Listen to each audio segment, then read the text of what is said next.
Sa lugar ng Bacolod, may isang magkasintahan na naghahanda ng kanilang kasal. Tawagin natin sila sa pangalang Ramil at Ana. Nagdatingan ang mga kamag-anakan. Tulong-tulong ang mga kapitbahay sa pagluto ng mga handa.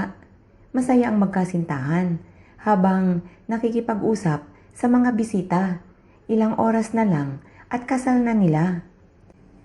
Habang kausap ng lalaki ang mga bisita ay nakaramdam ito ng paninikip ng dibdib. Nagpaalam ito sa karamihan at humingi ng mainit na tubig sa kusina.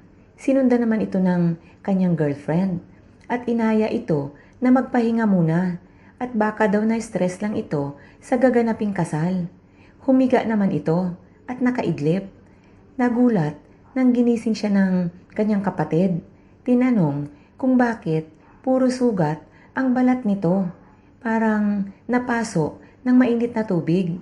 At laking gulat ng kapatid nang tumingin ito sa kanya na pulang-pula ang mga mata. Sinabi pa ni Ramil na bakit daw sobrang init ng kanyang mga mata. Tumakbo palabas ang kapatid at tinawag ang mga magulang nila. Nagtakbuhan ang lahat, papasok sa kwarto nito. Kitang-kita nila na nagtutubig ang mga sugat nito at pulang-pula ang mga mata. Nagutos ang ama ni Ramil na puntahan ang simbahan at ipakansil muna ang schedule ng kasal kahit na tapos ang dekorasyon nito. Pilit sana nilang tinatago ang nangyari kay Ramil nang kusa na lang itong kumalat sa labas kung saan naghihintay at nag-iipon-ipon ang mga bisita. Isa-isa itong nag-alisan at nang magtanong ang tatay ni Ramil ay sinabi ng ibang bisita na ayaw nilang madamay sa mangkukulam. Kinukulam daw si Ramil kaya pinakansil ang kasal at hindi na ito lumalabas ng kwarto. Hindi na iyon pinansin pa ng mga magulang ni Ramil dahil mas nag-aalala sila sa kalagayan nito. Sa kulam ay hindi rin sila naniniwala dahil kung totoo daw ang kulam, sana patay na ang mga masasamang tao. Sakit lang daw ito at ang katapat ay pera lang. Nakabantay si Ana kay Ramil habang ang mga magulang ay naghahanap ng pinakamagaling na doktor sa bayan.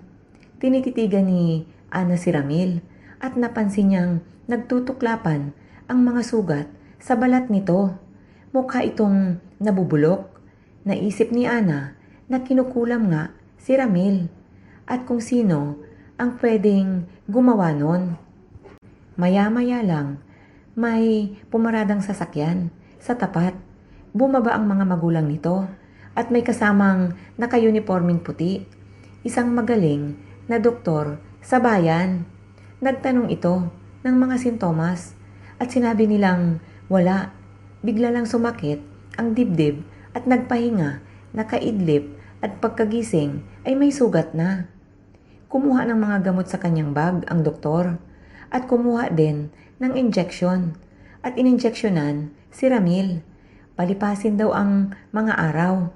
Normally daw ay gumagaling ito sa loob ng 7 araw. Nakatulog si Ramil pagkatapos ng injeksyon. Kalma na ang lahat habang naghihintay ng palatandaan ng pagbabago. Nakatulog si Ramil pagkatapos ng injeksyon. Kalma na ang lahat habang naghihintay ng mga araw na gumaling si Ramil. Nakatatlong araw na mula nang pumunta ang doktor at walang palatandaan ng pagbabago. Lalo lang itong lumalala. Gulong-gulo na silang lahat hanggang sa nag-usap-usap sila kung may kilalang albularyo. Gusto nila itong subukan. Agad na nagpatawag ng albularyo at wala din itong nagawa. Sinabi nitong hindi nito kaya. Ang may gawa nun sa kanya. Kinulam nga si Ramil at sinabi pa ng albularyo na tanging mangkukulam lang din ang makakagamot nito sa kanya. Napaisip ang mga magulang ni Ramil, maging si Ana na girlfriend nito. Wala naman silang kilalang mangkukulam. Isang kapitbahay ang nakapagsabing may kilala siyang magaling manggamot ng kulam. Wala na silang inaksayang panahon pa. Pinuntahan nila ang lugar. May kalayuan at walang bahayan ang lugar na ito. Tanging mag-asawang matanda lang ang nakatira doon. Kinausap nila ang matandang lalaki na kung pwede ay puntahan at tingnan si Ramil at baka may magawa o maitulong ito. Nagkatinginan ang matandang mag-asawa kung nakita lamang ng mga magulang ni Ramil kung paano ito ngumiti. Sumama naman sa kanila ang matandang lalaki at palingon-lingon ito sa bahay ni Ramil. Napakarangya nga ng buhay ng mga ito nasa isip nito. Dumiretso siya sa kwarto ni Ramil at parang hindi man ito nagulat nang makita si Ramil. Nilabas na nito ang mga daladalang gamit at nagsindi ng kandilang itim. Nanghingi din ito ng buhay na manok at inalay sa punong kahoy. Kinausap nito ang mga magulang ni Ramil na wag daw mag-alala at gagaling na ito. Bago ito umalis ay nanghingi ito ng damit ni Ramil at pirasong buhok para daw ituloy nito ang gamutan sa bahay nila. Agad din namang nagbigay ang mga magulang ni Ramil. Kinabukasan ay bumangon agad si Ramil na parang walang nangyari. Pero hindi pa magaling ang mga sugat nito. Ngunit natutuyo na. Tuloy ang buhay nito na parang walang nangyari. Bumalik na sa normal ang lahat. Na-reschedule na ang kasal. Samantalang sa bahay ng mag-asawang matanda na manggagamot ay nagsasagutan ang mga ito. Sinabi ng asawa na bakit kinulam pa kung gagamutin lang din. Nagagalit ang babae. Sumagot naman ang matandang lalaki na huwag siyang pakialaman sa kanyang ginagawa. Umiyak ang babae. Paano na daw ang anak nilang nasagasaan ng magulang ni Ramil noong ito ay 7 years old pa lang. 19 years na ang nakaraan. At sa loob ng police station kung saan sila nagpa-blatter ay tinapunan sila ng isang bundle na pera at sinabing kahit 10 taon silang magbenta ng mais ay hindi nila kayang kitain ang perang binigay sa kanila. Magpasalamat pa daw at namatay ang anak. Dahil kung hindi ay magbibenta lang din ito ng mais sa paglaki. Nagtawanan ang mga pulis. Sabay sabing tanggapin na ang pera at malaki na daw iyon na kabayaran para sa isang bata lang. Iba talaga ang mayaman at mahirap. Umalis na umiiyak ang mag-asawa sa police station. Hindi nila kinuha ang pera. Inutusan ng matandang lalaki na magligpit at iligpit lahat at lilipat sila ng bahay. Agad namang sumunod ang matandang babae. May kinausap na rin silang magbabangka para itawid na sila sa isla kinabukasan ng gabi at nakaalis na nga ang mga matatanda. Araw ng kasal ni Ramil, nakatoksido na ito at naghihintay na lamang ng sasakyan papuntang simbahan nang biglang sumakit ang tiyan nito. Nagsimula sa tiyan, kumalat sa buong katawan.